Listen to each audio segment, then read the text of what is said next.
Hello and welcome. This presentation is about the ancient religion of Zoroastrianism, the world's oldest existing monotheism. Once widespread, it is now confined to a small group of adherents, numbering just over 100,000 worldwide. Pictured here is a Zoroastrian fire temple located in Yazd, Iran. The fire within the temple and the pool of water outside represent two of the most important elements within the religion. We can also see the winged emblem known as the Faravahar prominently displayed. Here's a close-up of the Faravahar. It is today the best-known symbol of ancient Persia and of Zoroastrianism.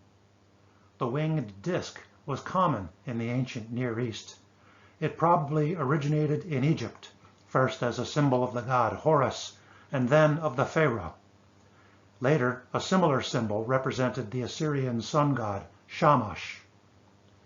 Its first known appearance in Persia, circa 520 BCE, probably symbolized the glory of the king Darius. The wings are traditionally depicted with three sections, which modern Zoroastrians associate with the three-part mantra, good thoughts, good words, and good deeds. The three layers of the tail then represent the moral opposites of those. What is this ancient religion, and what impact has it had on our world today? In this presentation, we'll look at the religion's origins.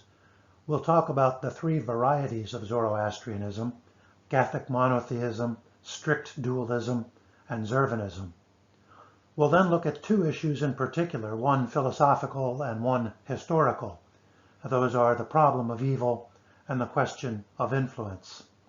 There remains a lot of uncertainty about the history of this religion. That's due to its great antiquity, its ascendance in a pre-literate culture, and the deliberate destruction of records and artifacts by later conquerors. Let's situate ourselves in time and place. Shown here are the modern-day political boundaries. Our story is centered around Iran, though Zoroastrianism appears to have been born to the northeast of Iran in modern-day Afghanistan and Turkmenistan. Identified here is Persepolis, capital of the Persian Empire, in the province called Pars or Parsa. That's where we get our English word Persian. Later, the center of gravity will shift. After the Muslim conquest of Iran, Zoroastrians were intermittently persecuted. As a result, some Zoroastrians fled to the west coast of India. Today, the city of Mumbai, formerly Bombay, is the de facto capital of Zoroastrianism worldwide. So, how did this story begin? About 4,000 years ago, waves of peoples from the Eurasian steppes migrated south and then pulsed outward in two directions. One prong traveled down the Indus Valley, and the other migrated onto the Iranian plateau. They called themselves Aryan, which means noble, and from which we get the modern name Iran. More commonly today, they are called Indo-Iranians. Eventually, one group would become Hindu and the other Zoroastrian. Because of this common origin, there were many cultural similarities between the two groups. Linguistically, Avestan, the language of the oldest Zoroastrian scriptures, is very close to Sanskrit, the language of the Hindu Rig Veda. Many of the words are simply cognates of each other. For example, most of us have heard of the Bhagavad Gita. Well, the Sanskrit word Gita means hymn or song, and it's the same as the Avestan word Gatha. The Gathas are the hymns supposedly composed by the prophet Zoroaster himself. Here's a 4,000-year timeline. At the top in red is the Indo-Iranian tradition we've been discussing. Below it, for context, is the Abrahamic tradition in blue. Given that this is 4,000 years, the diagram is high level and very much simplified. For example, it omits Jainism and Sikhism, both major offshoots of Hinduism. Note the question mark. The predecessor beliefs of Zoroastrianism go back as far as those of Hinduism. But that western prong of Indo-Iranian migrants were mostly pastoralists, occupying a large, sparsely populated area, and they did not have writing until very late. We know less about them than we'd like. We know they were polytheists. They worshipped a combination of nature gods and a personification of principles. Some of the terms they used included Ahura, which means Lord, and Deva, which means Shining One. We know that worship involved rituals in which fire was revered, animals were sacrificed, and an intoxicating drink was consumed. We really don't know what was in the drink, but it was called Homa, which has its Vedic counterpart in Soma. So, what changed? Well, Zarathustra came along. His name in Avestan is Zarathustra. Zoroaster is the Greek version of his name. And as mentioned, he probably came from the northeast of Iran. He describes himself as a priest in the Gathas, so he was very familiar with the old-time religion. But he was outraged by the suffering and injustice that he saw around him. At age 30, during a purification rite in a river, he claims to have had a vision, and following that he reorganized the pantheon and described a new moral order. He is generally referred to as a prophet, but also as a Saoshyant, which is an Avestan word that means redeemer or savior. The religion's writings fall into several groups, and they were composed in several languages. This slide shows the languages along the top and the texts below. The Pahlavi books, shown on the right, were composed later and are considered sacred, but not scripture. The Avesta itself has 4 parts. The yasnas, some of which are in Old Avestan and some in Young Avestan, the yashts, the Visparad, and the Vendidad. There are 72 yasnas. These are hymns that make up the central liturgy. Among those 72 are the 17 known as the Gathas, ascribed to Zarathustra. The yashts and Visparad are hymns and prayers to various deities. The Vendidad, which means the law against the demons, contains myths and purity laws.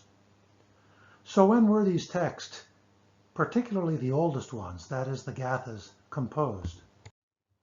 Well, dating the Gathas is a challenge. They were transmitted orally, as were the Vedas in Hinduism. Listed here are some of the leading scholars. They date the composition to between 1500 and 1000 BCE. They tend to emphasize linguistic analysis. Another group of leading scholars dates the composition to around 600 BCE. They tend to emphasize some of the religion's traditions. So which group is right? And did Zarathustra really compose the Gathas? Here are some possibilities. Obviously, one possibility is that the Gathas were composed by Zarathustra. An alternative is that they were composed by priests and Zarathustra was legendary or mythological. Or perhaps they were composed by priests and a later individual came along and took the name Zarathustra. Perhaps even the Gathas were composed by one Zarathustra and a second Zarathustra came along later. That last point was actually mentioned by Pliny the Elder, though he remains undecided on the matter. In any event, the first 2 of these possibilities are the most popular conceptions.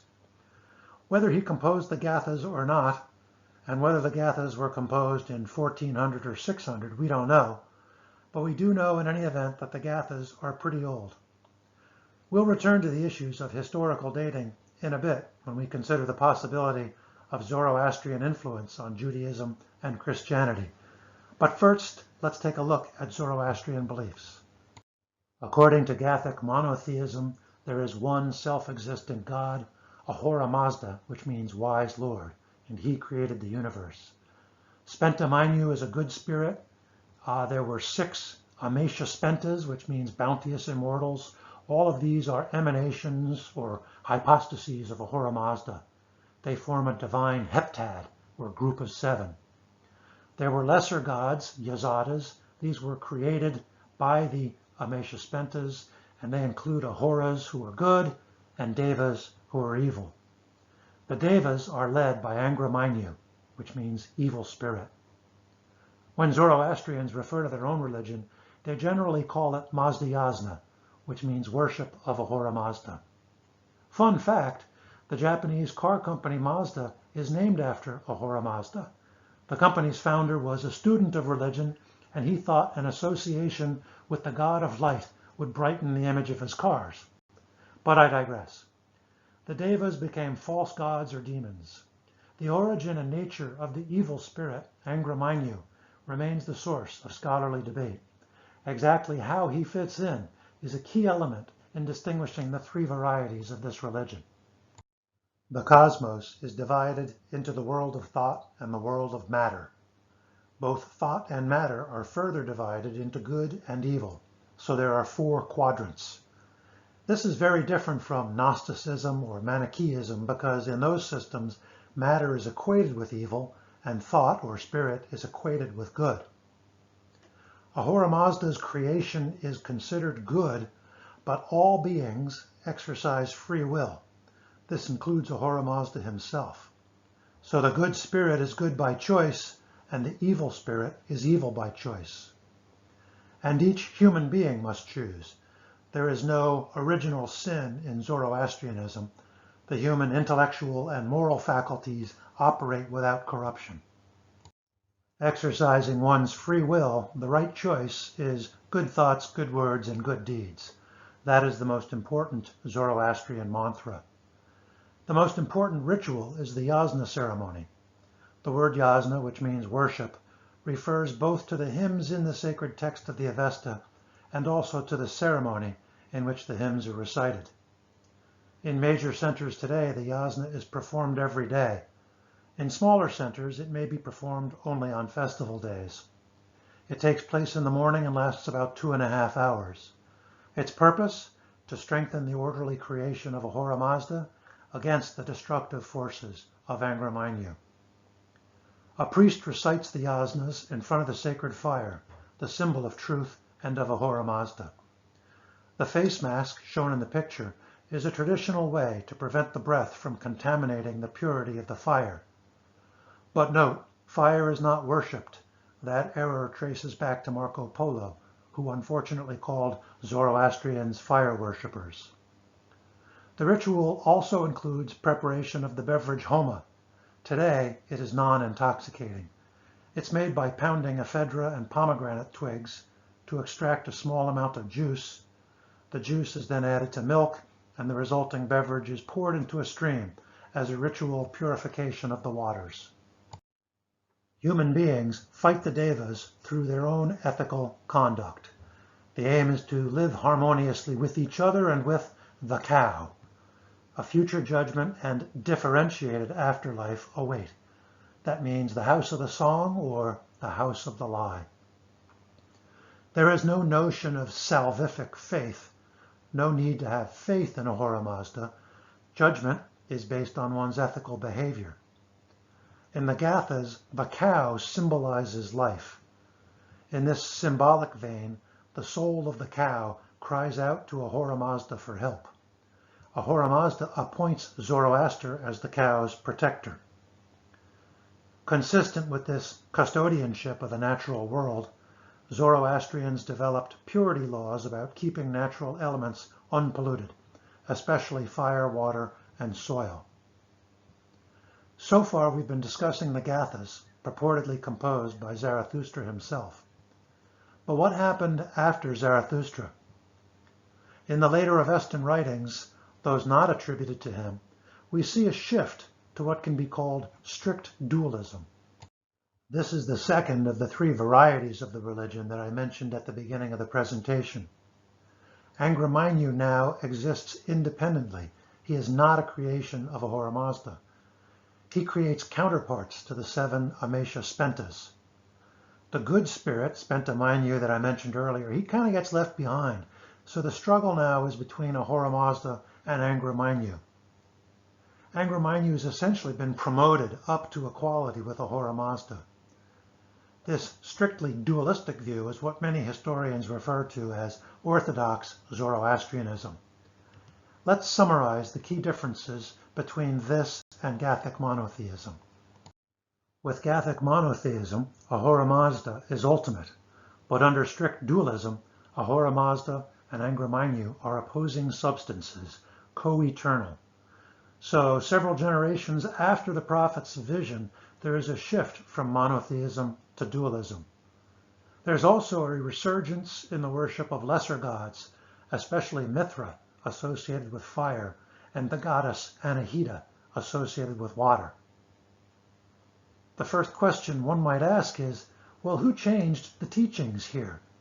Most scholars point in this direction.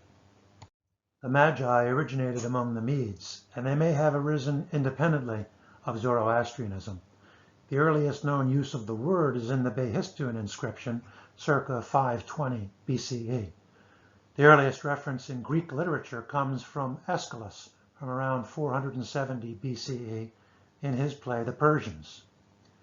Later, from an outsider viewpoint, the word Magi took on two other meanings. First, it encapsulated the wisdom of the East.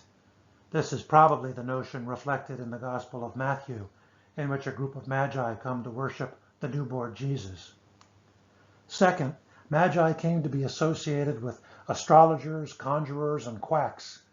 This probably arose as a conflation in the Greek imagination of the Zoroastrians with some of the less reputable elements of Babylonian superstition. Incidentally, Magi is where our English word magic comes from. From an insider viewpoint, at least from the time of Darius onwards, the Magi were the official priests of the Achaemenids, the royal family of the First Persian Empire. So there was a revolution in thinking brought about by Zarathustra. This brought Gathic Monotheism, but then a second revolution took place during the generations after Zarathustra's death. This brought strict dualism. How do these two versions of the religion compare with respect to one philosophical chestnut, the problem of evil? What is the problem of evil? Well, suffering, injustice, loss, cruelty, and death are everywhere. If there is a God who's knowing, he would be aware of it. Powerful, he could eliminate it. Caring, he would want to eliminate it. What God would set up a system in which every form of life, human, animal, and plant, feeds on death? A solution must answer these two questions. First, why is there evil? And second, what hope is there for its defeat? Let's see how Gathic monotheism and strict dualism compare. With Gathic monotheism, we have a good creator. He is good by choice. Remember radical free will.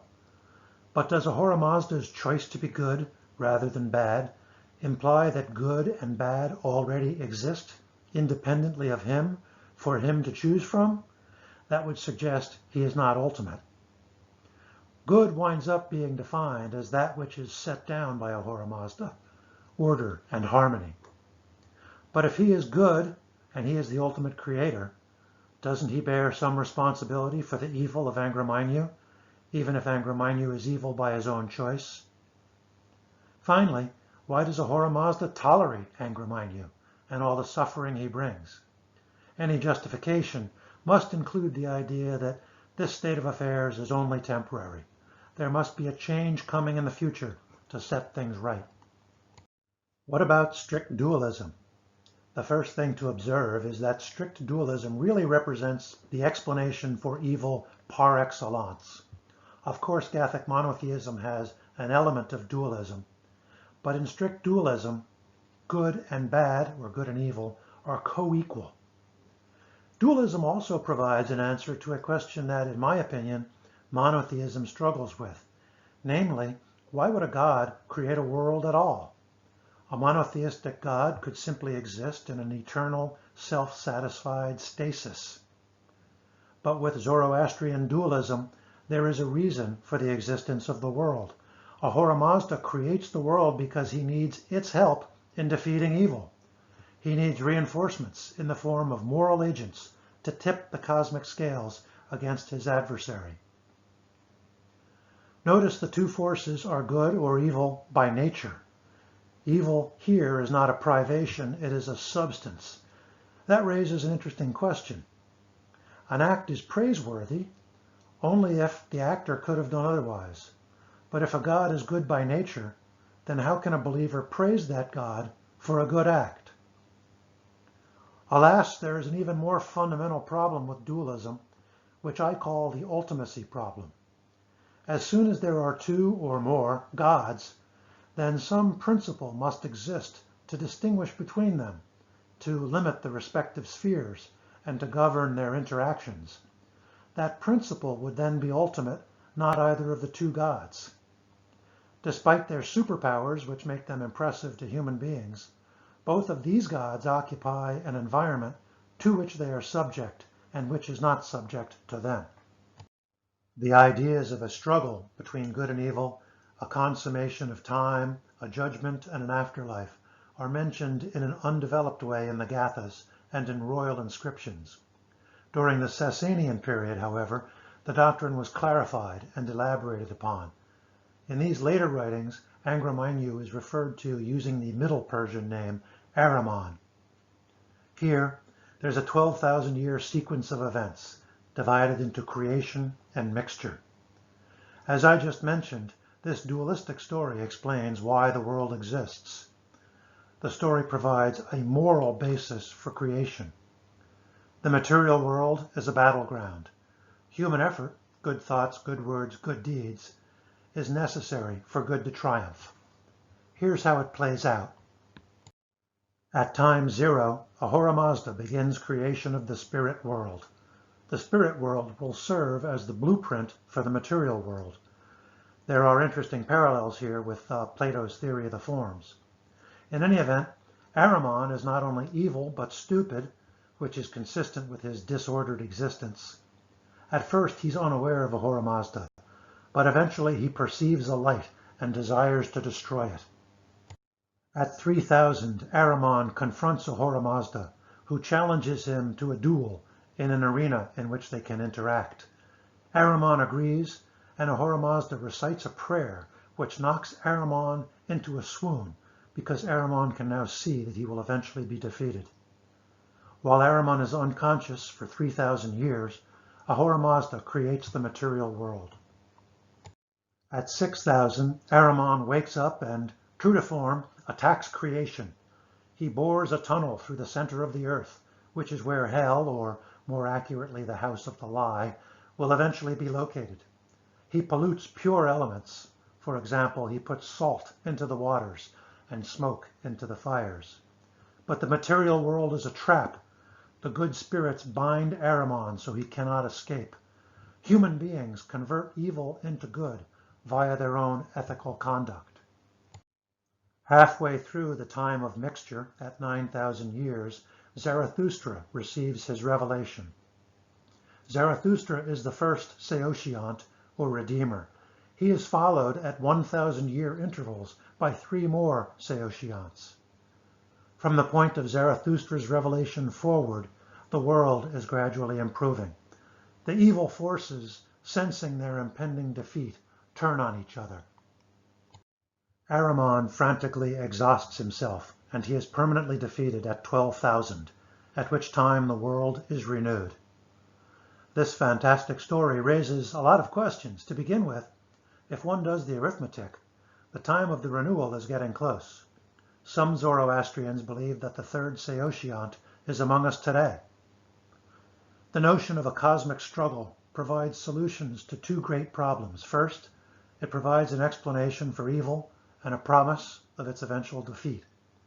Second, it provides an explanation for why the world exists at all, namely to assist in the triumph of good over evil.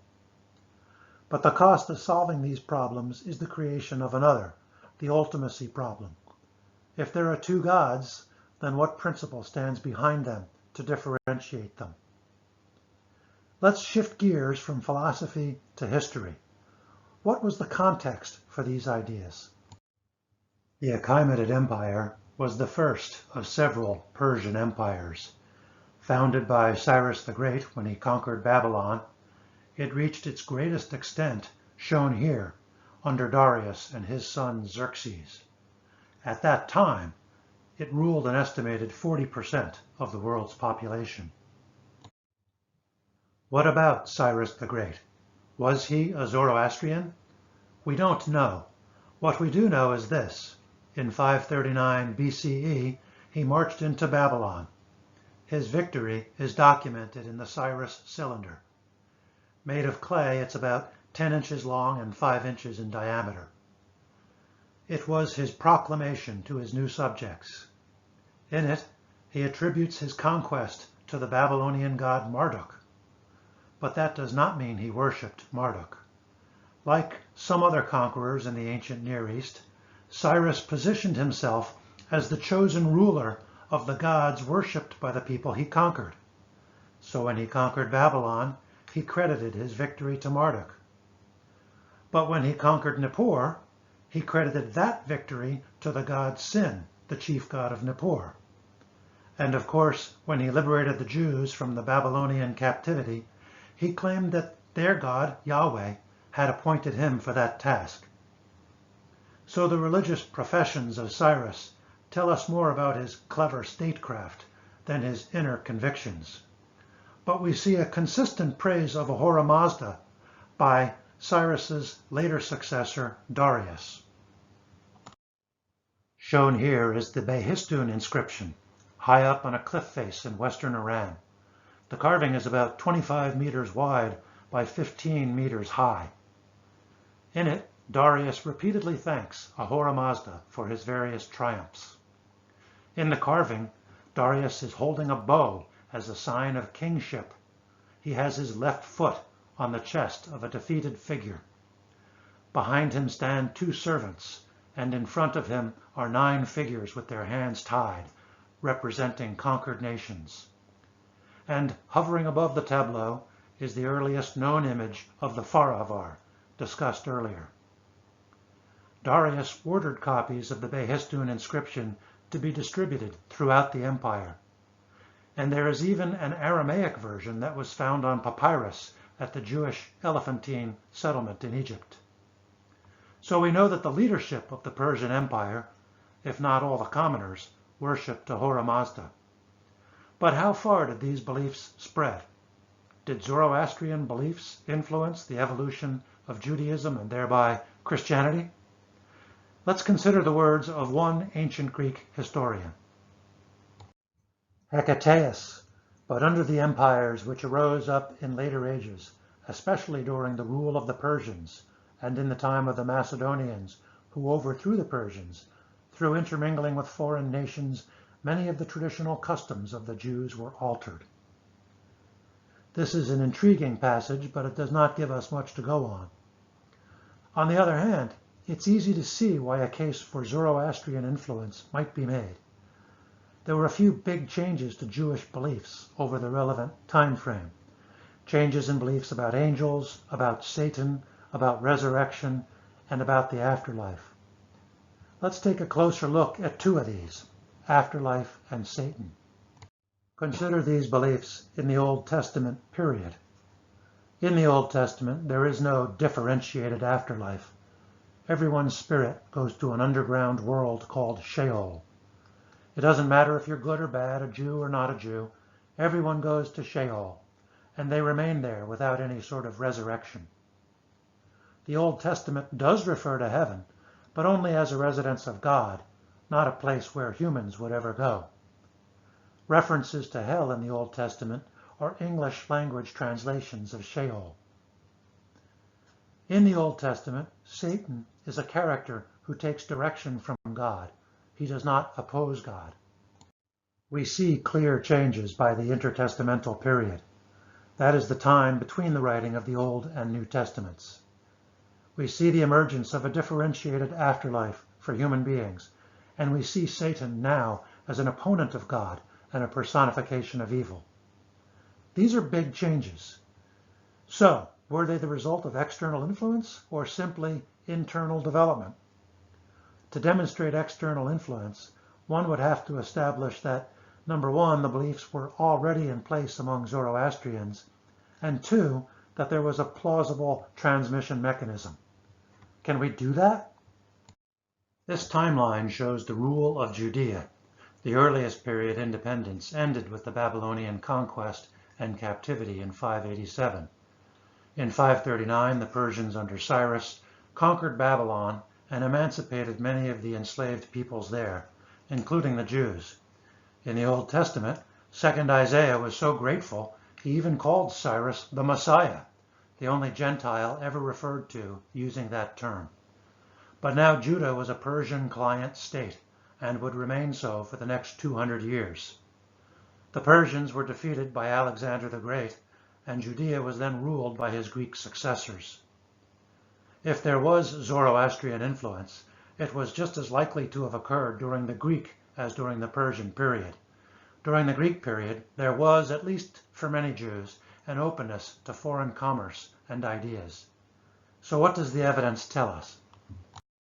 Let's begin by looking at the Avesta. We'll look at a portion of Yasna 30. This is one of the Gathas. These are the 17 hymns purportedly composed by Zarathustra himself. An excerpt from Yasna 30. We can see hints of key beliefs shown in bold. Let's take a quick gallop through these. We can see dualism, the two primal spirits, twins, the better and the bad. Here we can see the root of the traditional mantra, good thoughts, good words, good deeds. Here we can see the emphasis on free will. The wise ones choose aright. The devas, that is, the demons, also choose not right. Here we see reference to some type of eternal body, continued life to their bodies, and indestructibility. An apocalypse, dominion in the consummation. Finally, differentiated afterlife. On the world of lie shall come the destruction of the light, but they who get themselves good name shall be partakers in the promised reward in the fair abode. All of that is very persuasive, but questions remain. There are questions of translation because of the antiquity of the language and its scarce appearance in other documents. There are questions of interpretation because the text is poetic and liturgical. Most vexingly, however, there are questions of dating. The Gathas in the Avesta may have been composed long ago, that is, before the changes in Judaism, but they were only written down circa 500 CE, which is long after the changes in Judaism. It was not until around 500 CE that the Avestan alphabet was created, and it was created explicitly for the purpose of writing down the Avesta. Why so late?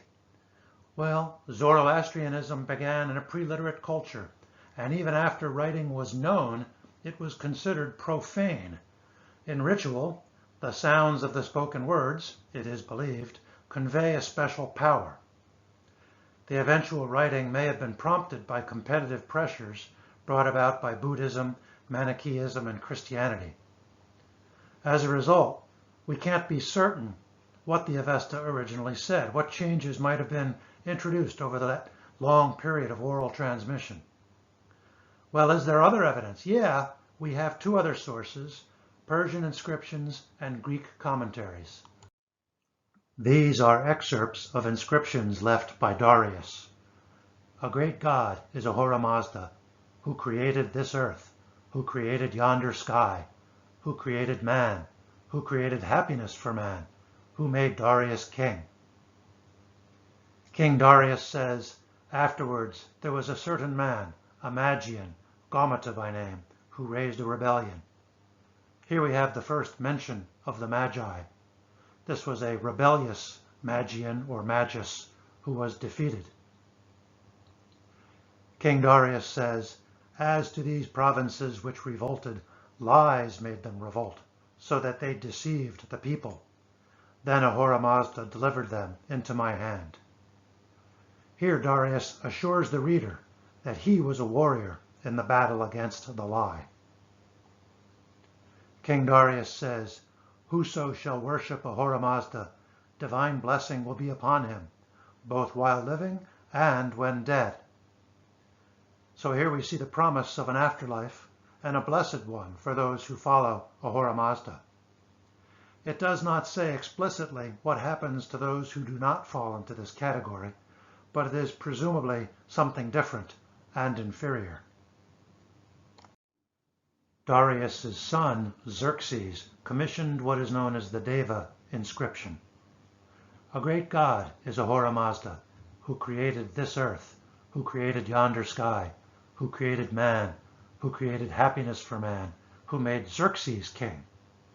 Once again, here we see that Ahura Mazda is the sole creator.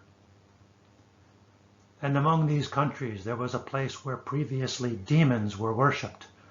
Afterwards, by the grace of Ahura Mazda, I destroyed that sanctuary of demons, and I proclaimed, the demons shall not be worshipped.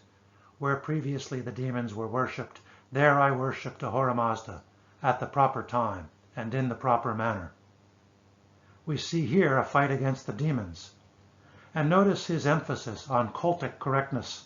The rituals must be done properly.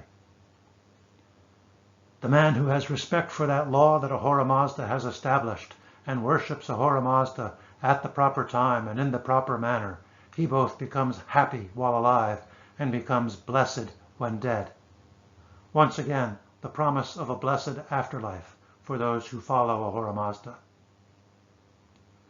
Our other sources of information are Greek commentaries.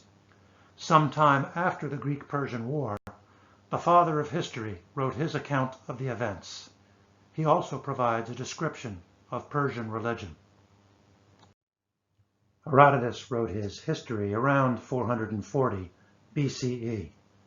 Regarding Persian religion, he noted, animal sacrifice must be accompanied by a magus. The Persians emphasized telling the truth. Then a couple of real eye-catching comments. Unusual practices in dealing with the dead. Remember the Zoroastrian emphasis on purity. Burying a body directly would pollute the soil, and burning a body would pollute the fire. Herodotus describes two Persian alternatives. The first is burial, but only after the body is colored in wax. The second is excarnation, in which the body is exposed and the flesh is consumed by birds of prey. The bones are then collected and either buried or placed in an ossuary. The Achaemenid and later Sasanian kings were buried in tombs, and there's debate about whether these stone enclosures were sufficient to prevent pollution of the soil. Many modern-day Zoroastrians are buried in cemeteries, but their coffins are lined with concrete. Finally, Herodotus reports that the Magi kill all sorts of animals. This was probably not quite accurate. They killed the animals said to belong to Achaemenid. These included scorpions, wasps, toads, and, of course, snakes. Let's take a look at other Greek commentaries. Aristotle declares that the Magi are more ancient than the Egyptians, and further, that they believe in two principles, the good spirit and the evil spirit, the one called Zeus, or Oramazdes, and the other Hades, or Aramanius. This is confirmed by Hermippus, Eudoxus, and Theopompus. The last named author says that, according to the Magi, men will live in a future life and be immortal, and that the world will endure through their invocations. This is again confirmed by Eudemus of Rhodes. This is a quote from Diogenes Laertius. He was writing around 250 CE, but he quotes other authors who wrote much earlier. As a result, we have 4 attestations to Zoroastrian dualism: Aristotle, Hermippus, Eudoxus, and Theopompus. In addition, we have 2 sources, Theopompus and Eudemus, who said that the Persians, and specifically the Magi, believe in some sort of immortality. It's not clear whether they were referring here to a bodily resurrection. The wording is ambiguous. Another author, however, is very clear that Theopompus was referring to a bodily resurrection. That other author is Aeneas of Gaza. Man was first earthborn in his body, so it is natural that man should afterward be born of earth.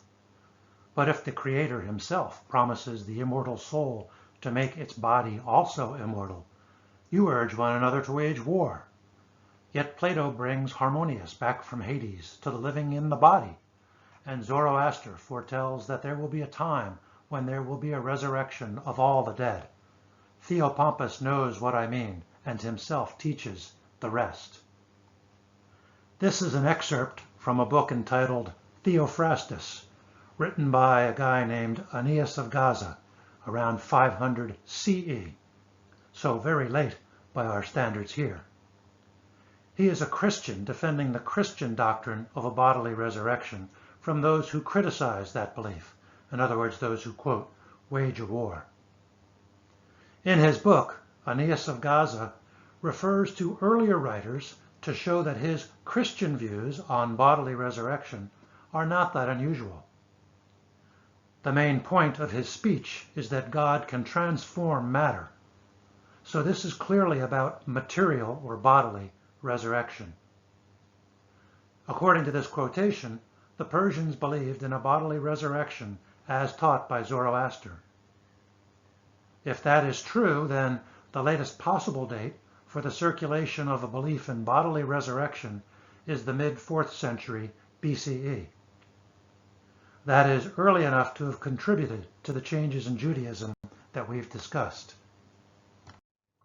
In summary, the Avesta is intriguing, but if we are being cautious, we cannot assume it existed in its present form and with its present content from antiquity. We have royal inscriptions from 500 BCE, reviling the lie, praising Ahura Mazda, and promising a happy afterlife for those who follow him. We also have Greek commentaries. The clearest statements about dualism and a resurrection come from scattered references beginning around 380 BCE. All of that is pretty late, but not too late. On the other hand, there is little direct evidence of Jewish borrowing of Zoroastrian ideas. For example, there are a few Persian loanwords in Hebrew. But that may be explained by the fact that the lingua franca of the Persian Empire was Aramaic, and that was the language of Palestine during the intertestamental period. The question remains unsettled. Let's turn now to the third variety of Zoroastrianism. Zurvanism rose to prominence later. During the Sasanian period, it was the official religion of the empire. During that time, the priesthood seesawed back and forth between strict dualism and Zurvanism. Some scholars describe Zurvanism as a heresy, but it may be better seen as an alternative form of orthodoxy. It began with a different interpretation of the Gathas. The start point is an undifferentiated one. From this one, all duality proceeds: good and evil, fire and water, male and female, and so on. Zurvanism had a highly mythological cosmogony, or story of the world's beginnings. Zurvan desired a son, so he sacrificed for 1,000 years. But he doubted that his sacrifice would work, and at that moment, twin sons entered his womb. One son for the sacrifices he had made, and the other for the fact that he had doubted. Zurvan vows that his firstborn will rule the world. Knowing that Ahura Mazda would be born first, Ahriman pierces the womb to emerge before Ahura Mazda. Zurvan keeps his vow by appointing Ahriman ruler for a fixed period of time. Wow! How does Zurvanism address the problem of evil? Here we see Zurvanism on the right compared to strict dualism. This undifferentiated one, Zurvan, faded into a remote first cause. He does not take sides in the struggle between his sons. In this respect, he's a little bit like a deistic god. Note also that under Zurvanism, the two opposing spirits are good and evil by choice. That makes sense because as brothers, it would be difficult for them to be opposing substances. This scheme might appear to address the problem of ultimacy, given that there is a single underlying power, Zurvan. But we've got to ask, who was Zurvan sacrificing to? He appears to have been seeking to manipulate or appeal to some realm beyond himself. Let's step back and see how some of these developments fit together over time. Here we have a contextual timeline. The Parthians succeeded the Greeks, and by around 130 BCE, they control the increasingly important Silk Road, the overland route connecting the Mediterranean world with China. As just mentioned, during the Sasanian period, strict dualism and Zurvanism jostled for supremacy. And this is when the Avestan alphabet was created and the Avesta was committed to writing. A new but related religion was born in Persia, Manichaeism. Mani was a Parthian who taught that Judaism, Christianity, Zoroastrianism, and Buddhism were all the same originally, but had become garbled by human misunderstanding, and that he, Mani, had been ordained to set the record straight. Manichaeism was successful at first, but died out after several centuries, due in large part to persecution by Christian and Muslim rulers. Political and military events would also engulf Zoroastrianism. The most decisive setback was the defeat of the Sassanians by Muslim invaders in 651 CE. Let's take a quick look at the next 1400 years. In the mid-11th century, the Sunni Caliphate ruling Persia was defeated by the Seljuks from modern-day Turkmenistan. Then, in the mid-13th century, Mongols under Genghis Khan and his successors, including Tamerlane, took their turn. These people have had a rough time. The Safavid dynasty established Persia as Shia Muslim rather than Sunni Muslim. About 85% of the world's Muslims are Sunni, so this made Persia an outlier, which Iran remains today. Finally, we have the modern Pahlavi period. Reza Shah officially changed the name of the country from Persia back to Iran in a conscious link to its Aryan past. Of course, his son lost power to an insurgent Muslim fundamentalism with the Islamic Revolution of 1979. Now we have two parallel tracks owing to the importance of India. On its western coast, Muslim rule was established under the Delhi Sultanate, which was followed by the Mughals under Babur and Akbar, who were famously tolerant of diversity. The Mughal Empire ended with the British Raj, and that was followed a century later by Indian independence. So what was happening to Zoroastrianism all this time? The Pahlavi books were written down sometime around 800 CE, though they were based on much earlier oral material. Fun fact, when the name of Ahriman appears, it is written upside down to register the appropriate contempt. There was another reason for Zoroastrians to write things down, to show their Islamic rulers that they too were people of the book. Conquered people who did not convert to Islam could be enslaved or executed. On the other hand, those that the Muslims considered to be of the book did not have to convert, though they had subordinate legal status. Despite these accommodations, persecution went on, and several waves of Zoroastrians emigrated to India around 800 CE. They and their descendants are known today as Parsis.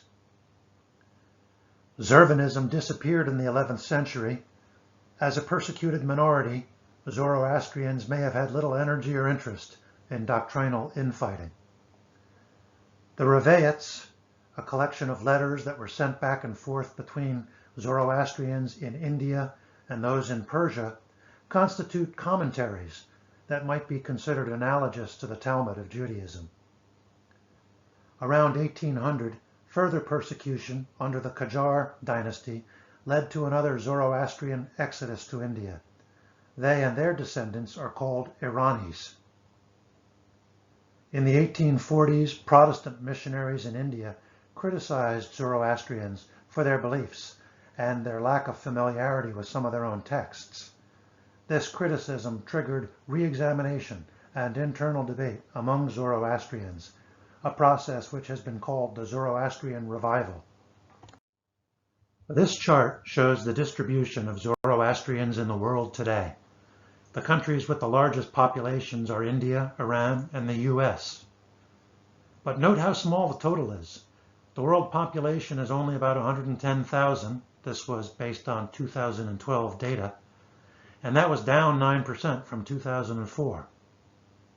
The decline is due to a couple of factors. First, Zoroastrians do not proselytize, and second, they have high rates of intermarriage. In North America, for example, the intermarriage rate is about 50%. The religion's dualism, the combat between good and evil, is interpreted by many contemporary Zoroastrians as simply symbols of psychological states. Theology for them is less important than practice, and practice means a focus on good thoughts, good words, and good deeds. The world's oldest existing monotheism may be headed toward extinction. But the philosophical questions that the religion raises, questions about evil, free will, ultimacy, and human destiny, persist.